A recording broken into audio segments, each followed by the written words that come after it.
যাচ্ছে। তো মানুষ আজকে নিরুপায়। কেন্দ্রীয় সরকারও আজকে ঠুটো জগন্নাথ হয়ে বসে আছে। কেন্দ্রীয় সরকারের কাছে এত বছর ধরে, এত দিন ধরে কেন্দ্রীয় সরকার দেখে আসছে যে মানুষের উপরে এরকম অত্যাচার হচ্ছে।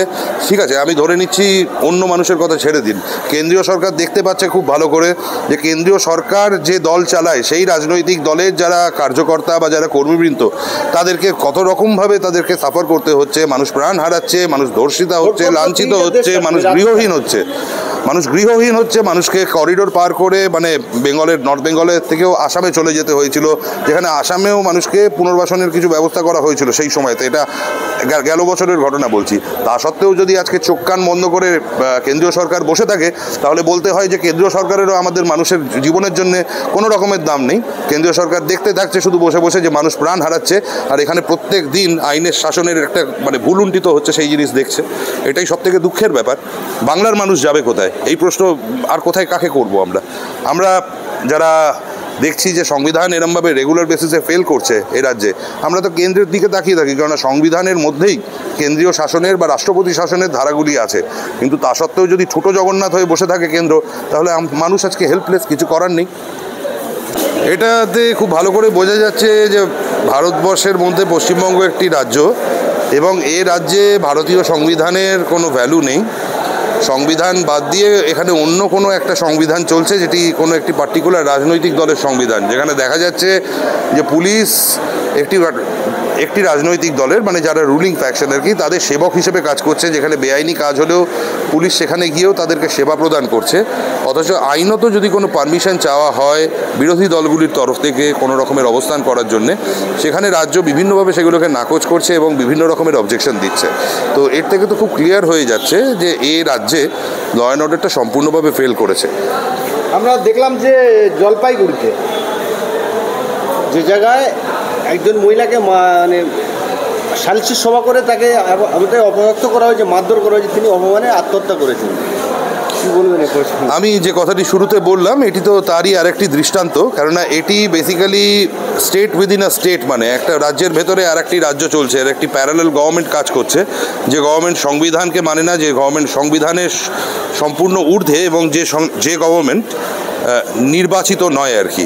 তো এটা আমরা আফগানিস্তানে দেখে আসি এরকম হয় আর কি, কিন্তু জিনিসটা খুব ভয়ানক আর কি যে পশ্চিমবঙ্গে এই জিনিস হচ্ছে, এরকমভাবে দিনে দুপুরে এরকমভাবে করছে। আর এগুলো করছে কোথায়? যেখানে পুলিশ এখনও অবধি সব জায়গায় আছে, কিন্তু পুলিশ আজকের দিনে নির্বাক দর্শক হয়ে বসে আছে। চোপড়াতেও একই দৃশ্য দেখলাম যে শাসক দলেরই যারা নেতা রয়েছে তারা মারছে, তাদেরকে তাহলে প্রশাসন এবং আইনের উপরে তাদের ভরসা নেই। তারা দেখুন, অন্যান্য যে কোনো রাজ্যে হলে সেই রাজ্য নিজে থেকে এই সমস্ত ক্ষেত্রে সিবিআইকে তদন্তভার দিয়ে দিত। তবে এই রাজ্যের তো আমরা দেখেছি হচ্ছে অতিমানিতা যেরকম আছে আর কি, সরকারের সম্মান থাকতে পারে না। সরকার তো মানে কোনো ব্যক্তিবিশেষ নয়, সরকার একটি নির্বাচিত সমষ্টি। কিন্তু এই সরকার মাঝে মধ্যেই মনে করে যে সরকারের অপমান হচ্ছে, সরকারকে অপমান করা হচ্ছে। তো এই মান অভিমান অপমান এরা এত মেকি ডিফেন্স এত সেট আপ করে, আমার মনে হয় না যে এই রাজ্যে আমরা এক্সপেক্ট করব যে এই রাজ্য যেখানে একজন নারী মুখ্যমন্ত্রী আমাদের, সেখানে নারী নির্যাতন হলেও যে ইন্ডিপেন্ডেন্ট তদন্তের জন্যে সিবিআইকে দিয়ে দেওয়া হবে, যেখানে রাজনৈতিক ষড়যন্ত্র আছে, রাজনৈতিক ইনভলভমেন্ট আছে। আইডিয়ালি অন্য সমস্ত রাজ্য হলে নিজে থেকেই সিবিআইকে দিয়ে দিত। আপনারা আসাম, উড়িষ্যা অনেক জায়গাতেই দেখবেন যে বিভিন্ন রকমের কোনো রকমের মানে হলেই মানে সিবিআইকে সেই রাজ্য থেকেই দিয়ে দেওয়া হয়। কিন্তু আমাদের রাজ্যের ক্ষেত্রে জিনিসটি আলাদা, ও আশা করি সেটি রাজ্য করবে না, কেননা লজিক্যাল বা লিগ্যাল কিছু এই রাজ্যের থেকে বা এই সরকারের কাছ থেকে আশা করাটা তো একটা দোষ।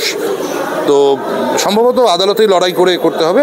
মাননীয় বিরোধী দলনেতা অলরেডি চিফ সেক্রেটারিকে একটি চিঠি দিয়েছেন, বলেছেন হচ্ছে যে এই দুটি ক্ষেত্রে তদন্ত যাতে সিবিআইকে হস্তান্তর করা হয়, রাজ্য থেকে যাতে হস্তান্তর করা হয়। তো আমার মনে হয় না যে কোনো কিছুতেই এরা করবে বলে, সে আদালতের দ্বারস্থ হয়ে তাহলে আদালতের কাছ থেকেই নির্দেশ চাইতে হবে যাতে সিবিআই তদন্ত পাওয়া যায়। 4 দিনে 5 জন মানুষের গণপিটুনি, কেউ বলেছে মোবাইল চুরি, কেউ টাকা চুরি দিয়ে নেবে, কেউ বলছে স্কুটি চুরি করে। 5 জনকে মানুষের উপরে যে আইন আদালতের উপরে কি মানুষের ভরসা প্রশাসনের উপর থেকে উঠে গেছে? দেখুন, ল অ্যান্ড অর্ডারটা পুলিশ জিনিসটা এখানে এ রাজ্যে আজ বহুদিন হলো ফেল করেছে, এটা আজকের ব্যাপার নয়। এটা এই বহুদিন যাবৎ যে ফেলিয়ারটা চলছে আর কি, তারই নিদর্শন যেগুলো উঠে আসছে। তো এতে খবরগুলো বিচলিত করার মতো, কিন্তু যেহেতু এটা পশ্চিমবঙ্গে ঘটছে আমার মনে হয় বিচলিত হওয়ার মতো হলেও আমরা বিচলিত হতে পারবো না, কারণ এগুলো তো নিত্য নৈমিত্তিক হয়েই যাচ্ছে, বিভিন্ন জায়গায় হয়ে যাচ্ছে। তো মানুষ আজকে নিরুপায়। কেন্দ্রীয় সরকারও আজকে ঠুটো জগন্নাথ হয়ে বসে আছে। কেন্দ্রীয় সরকারের কাছে এত বছর ধরে, এত দিন ধরে কেন্দ্রীয় সরকার দেখে আসছে যে মানুষের উপরে এরকম অত্যাচার হচ্ছে। ঠিক আছে, আমি ধরে নিচ্ছি অন্য মানুষের কথা ছেড়ে দিন, কেন্দ্রীয় সরকার দেখতে পাচ্ছে খুব ভালো করে যে কেন্দ্রীয় সরকার যে দল চালায় সেই রাজনৈতিক দলের যারা কার্যকর্তা বা যারা কর্মীবৃন্দ তাদেরকে কত রকমভাবে তাদেরকে সাফার করতে হচ্ছে। মানুষ প্রাণ হারাচ্ছে, মানুষ ধর্ষিতা হচ্ছে, লাঞ্ছিত হচ্ছে, মানুষ গৃহহীন হচ্ছে, মানুষকে করিডোর পার করে মানে নর্থ বেঙ্গলের থেকেও আসামে চলে যেতে হয়েছিল, যেখানে আসামেও মানুষকে পুনর্বাসনের কিছু ব্যবস্থা করা হয়েছিল সেই সময়তে। এটা গেল বছরের ঘটনা বলছি। তা সত্ত্বেও যদি আজকে চোখ কান বন্ধ করে কেন্দ্রীয় সরকার বসে থাকে, তাহলে বলতে হয় যে কেন্দ্রীয় সরকারেরও আমাদের মানুষের জীবনের জন্য কোনো রকমের দাম নেই। কেন্দ্রীয় সরকার দেখতে থাকছে শুধু বসে বসে যে মানুষ প্রাণ হারাচ্ছে, আর এখানে প্রত্যেক দিন আইনের শাসনের একটা মানে ভুলুণ্ঠিত হচ্ছে সেই জিনিস দেখছে। এটাই সবথেকে দুঃখের ব্যাপার। বাংলার মানুষ যাবে কোথায়? এই প্রশ্ন আর কোথায় কাকে করব আমরা যারা দেখছি যে সংবিধান এরমভাবে রেগুলার বেসিসে ফেল করছে এই রাজ্যে, আমরা তো কেন্দ্রের দিকে তাকিয়ে থাকি, কারণ সংবিধানের মধ্যেই কেন্দ্রীয় শাসনের বা রাষ্ট্রপতি শাসনের ধারাগুলি আছে। কিন্তু তা সত্ত্বেও যদি ছোটো জগন্নাথ হয়ে বসে থাকে কেন্দ্র, তাহলে মানুষ আজকে হেল্পলেস, কিছু করার নেই।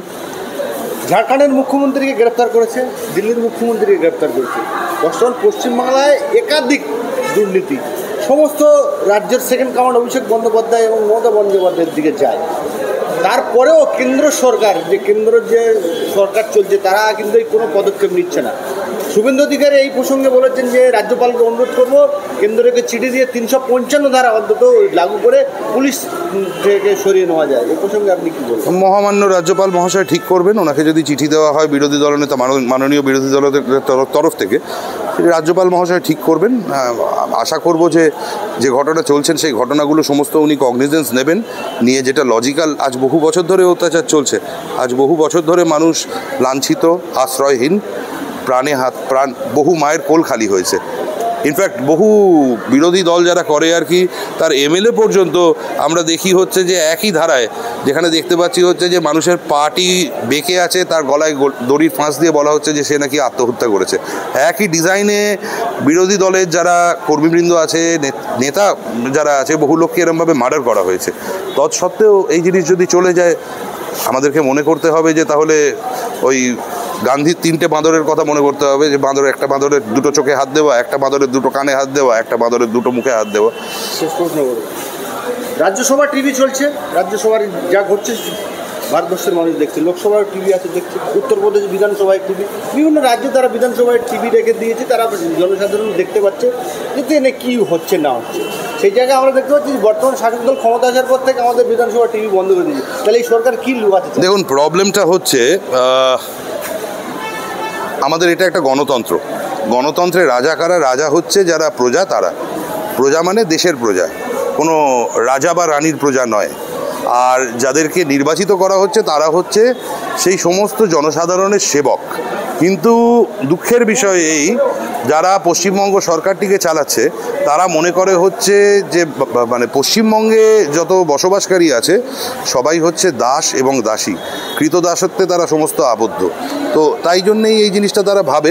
আর আপনি যদি বলেন যে লাইভ স্ট্রিমিংয়ের কথা বা এই রাজ্যসভা টিভি বা লোকসভা টিভি যে ব্যাপারগুলো হয়, তাহলে বলতে হয় হচ্ছে যে দেখুন, মানুষ যত দেখতে পাবে তত ট্রান্সপারেন্সি জিনিসটা বাড়বে। যারা ট্রান্সপারেন্সির বিরোধী, যারা ট্রান্সপারেন্সির বিরুদ্ধাচরণ করে, তারা এই জিনিস করতে দেবে না। তাই জন্য এই রাজ্যে পিকুলিয়ারলি হয় না, এই রাজ্যে তো আরও কত কিছু হয় না। আমি বেশ কিছু ডিফেকশনের মামলা লড়তেও যখন গেছি, আমি কত জিনিস দেখেছি যেগুলো হয়তো লাইভ স্ট্রিমিংয়ে থাকলে আমাদের আদালতে যেরকম লোক দেখতে পায় আর কি, সেই জিনিসগুলো অনেক মানুষের মনে প্রশ্ন উদ্রেক করতে পারতো, বাট হয় না। কারণ এই রাজ্য ট্রান্সপারেন্সির কনসেপ্টের সম্পূর্ণ বিরোধী। এই রাজ্য চায় না যে কোনো কিছু স্বচ্ছভাবে হোক। পাবলিক ফাংশন সবসময় স্বচ্ছভাবে হওয়া উচিত, আইন সেটাই বলে। কিন্তু এ রাজ্যে হয়তো এ রাজ্য আইন মানে না বলতে হয়, তাহলে এ রাজ্যে ভিন্ন আইন চলে, এ রাজ্যে আইনের শাসন চলে না, শাসকের আইন চলে। তাই জন্য এই জিনিসগুলো ফেস করতে হয়। আপনার নাম? বিল্লদল ভট্টাচার্য। ধন্যবাদ।